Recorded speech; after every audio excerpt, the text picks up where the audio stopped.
Hey everybody, great to be with you today. My name is Chris. I'm the pastor at One Church Keynsham, and it's my privilege to just share a quick encouragement with you today from our reading in the book of Mark, chapter 6, verse 30 to 34. This is the beginning part of the famous story where Jesus feeds the 5,000, and it says this, that the apostles gathered around Jesus and were reporting to him all that they had done and that they had taught.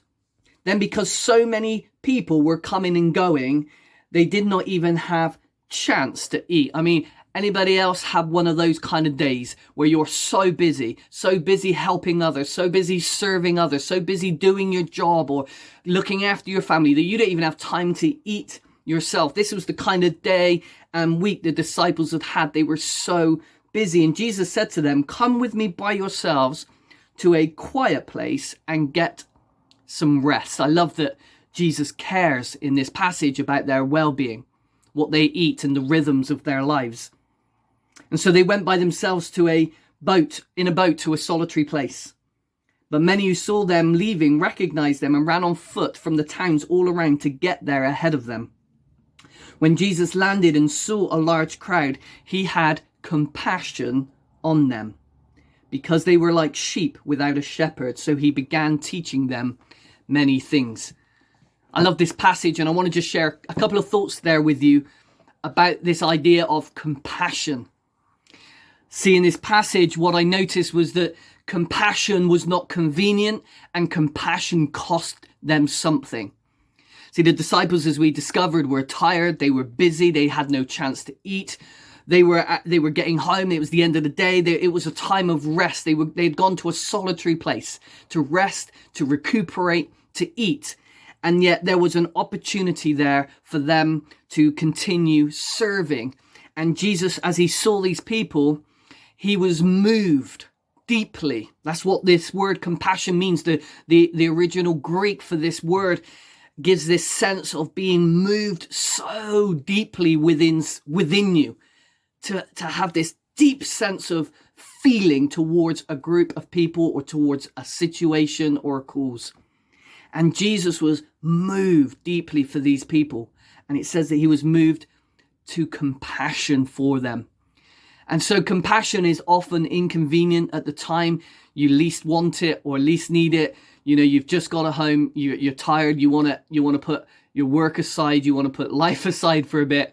But yet, compassion, in my experience, and from what I can see in the Bible, often comes at times that are inconvenient. And it always costs. It always costs. Compassion costs us something. It moved Jesus so deeply that it caused him to take action. It cost him the time of rest, the time that they had set aside to recover and to eat. He sacrificed that time in order to serve the people. In fact, whenever you see Jesus and this Jesus being moved by compassion in the Gospels, every single time it is followed up by an action. See, compassion always costs. To say we have compassion and to do nothing about it is not compassion at all. That's just sympathy at best. But compassion always costs. It requires an action. In fact, maybe we should rename it to compaction. I don't know. No, maybe not. That's terrible. But you get the idea that compassion requires action. To say you care, but to do nothing about it is to not care at all.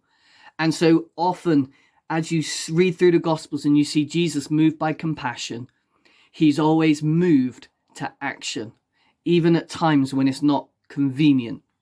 And I just want to encourage us today to think about compassion in our own lives, to think about the action that we can take to show people we care.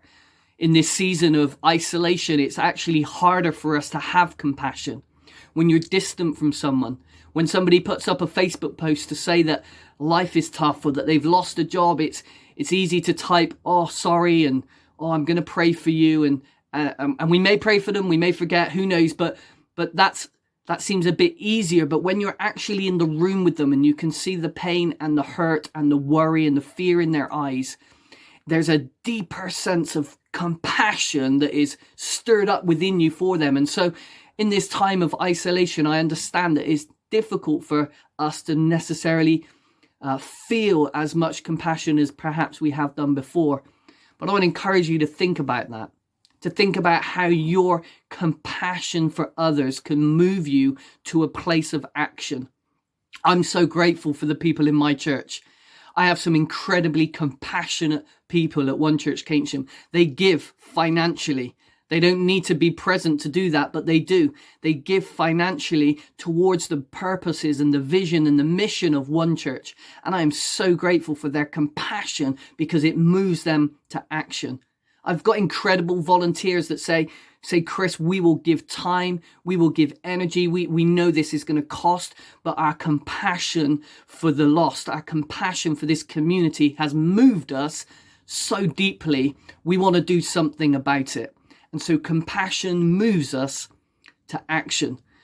And so I want to just encourage you to think about how can you be moved to action this week? How can you show compassion to your community? Is there a way you can support your church in the way that you serve and the way that you give?